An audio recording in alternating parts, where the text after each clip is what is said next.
In today's world, new industries and transforming forms of globalization have led to the emergence of a class of super-rich urban centers where a relatively small proportion of the population has everything: money, power, prestige, and connections. But we should not think that this phenomenon is unique to the 21st century. Millennia ago, there were also cities that were the center of economic development. Of course, it is very problematic to analyze the episodically preserved information about their income, because then the world was not yet global, and many civilizations developed separately. And since our selection will include cities founded in different centuries and even millennia, we decided to talk about them according to geographical location. So today we're going to talk about those centers that, being located on different continents, were synonymous with dazzling wealth. Make yourselves comfortable. We are about to begin. The starting point of our journey will be the western part of Eurasia, and here we will name two of the richest cities, the greatness of which is no secret to anyone. Of course, these are Athens and Rome, the progenitors of European civilization. The exact date of the foundation of Athens is unknown, but it is assumed that it has been inhabited since the end of the 4th millennium BC. Already by 1412 BC, the city becomes an important center of Mycenaean civilization, and during the development of the polis, Athens was the cradle of the so-called Greek miracle, of course not only in terms of culture, but primarily because of its rapid economic growth. Thanks to Thucydides, we know at the time of the Peloponnesian War, the population of Athens totaled up to 500,000 people, including slaves and mites.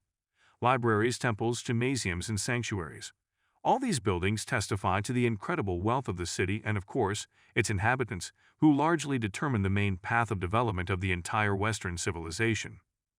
Eternal City, Rome was founded in 753 BC, although the first settlements on the site of the modern metropolis appeared long before this date.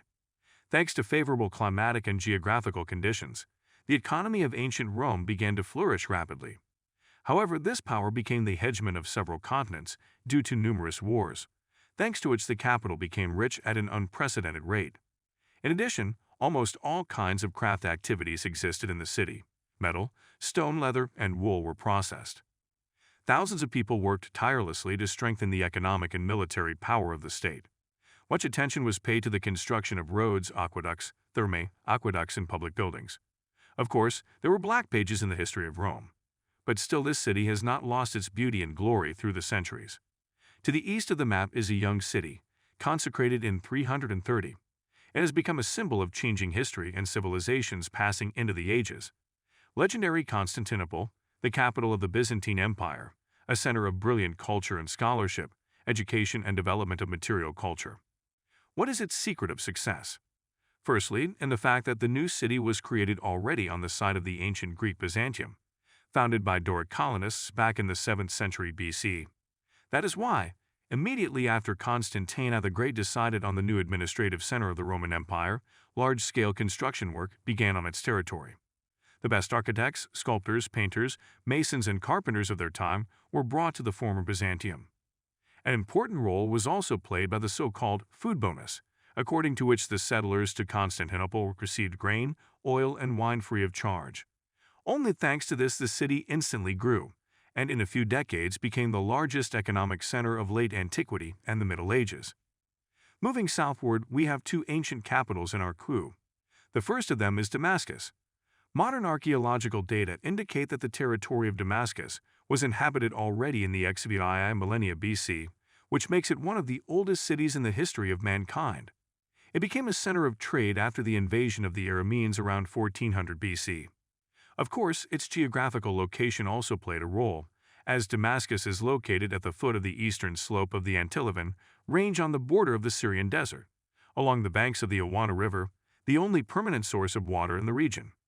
Because of this, the Damascus area has always been one of the richest agricultural regions in the Middle East, and the city itself has been a crucial crossroads of trade routes that have allowed it to rise and prosper for many millennia. And where in a list of the richest cities of antiquity, without the legendary Jerusalem, the holy city at the crossroads of cultures and civilizations? Again, like most capitals, in its long history Jerusalem has been destroyed at least twice, besieged 20 times, and conquered and recaptured 44 times. It was the capital of the Kingdom of Judah for more than 400 years, and despite political instability, it continued to be a powerful, well-fortified, and wealthy city throughout that time. Suffice it to say, during the Assyrian siege of 701 BC, Hiskiyahu, a king from the dynasty of the House of David, persuaded the invaders to leave by paying off the Assyrians with 30 talents of gold and 800 talents of silver and many kinds of jewels, rich and splendid trophies. Approaching the territory of modern Iraq, the first megalopolis, one of the largest cities in the history of mankind, is of course Babylon.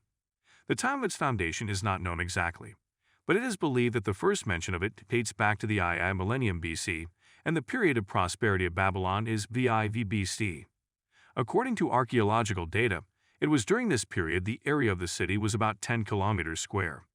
In Babylon, there was an arranged embankment, a lot of channels, thanks to which the inhabitants of the city were supplied with water, bridges connecting the quarters, palaces, markets, temples, and of course, grandiose constructions, the ziggurat of Etemenanke and the Hanging Gardens. Herodotus, traveling just at this time, called Babylon the most beautiful city on earth, and we think it's hard to argue with that.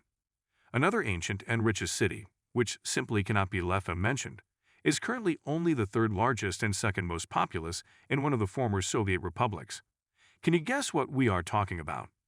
Guess about Samarkand, founded according to the latest archaeological data in the 8th century BC.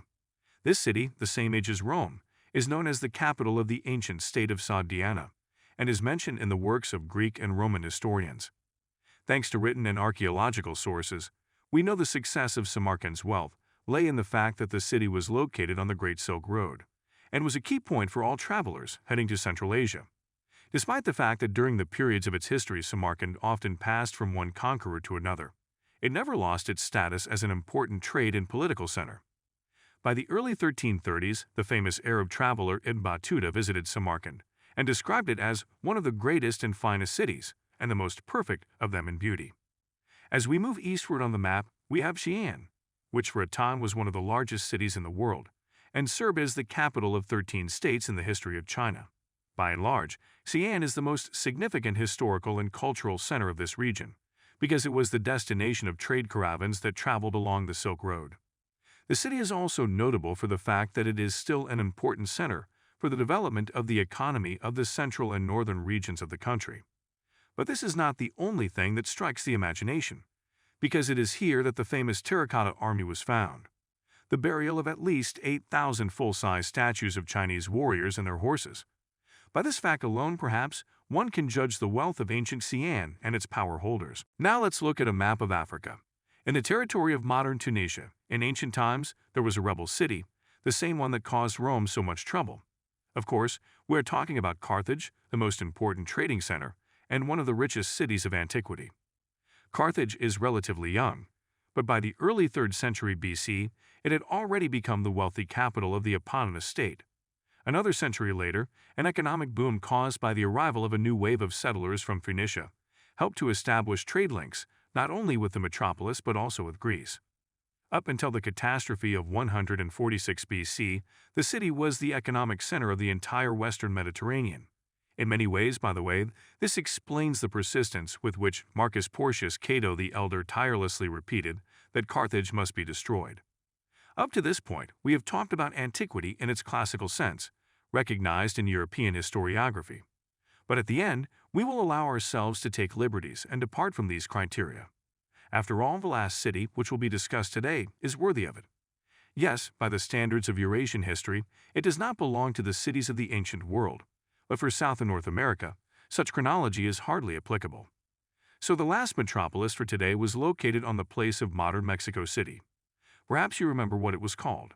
Yes, we mean the capital of the Aztec Empire, Tenochtitlan. And it was founded only in 1325 on an island in the middle of the salt lake of Texcoco, and existed only until its fall in 1521 under the onslaught of Hernan Cortes. Nevertheless, despite such a short period of time by the standards of history, this city was truly magnificent. First, according to various estimates, it was inhabited by between 100,000 and 300,000 people during its heyday. Secondly, the monumentality of the buildings in Tenochtitlan simply amazes the imagination. Just think, the great temple in the center of the city towered 45 meters. And of course, all these architectural achievements could only provide good economic development of the Aztec Empire. This was due not only to their conquest policy, but also to competent trade, because there is information that a huge market in the center of the capital could accommodate from 25 to 100,000 people. This is such a list of the 10 richest cities of the ancient world. And what capitals or trading centers would you include in this selection?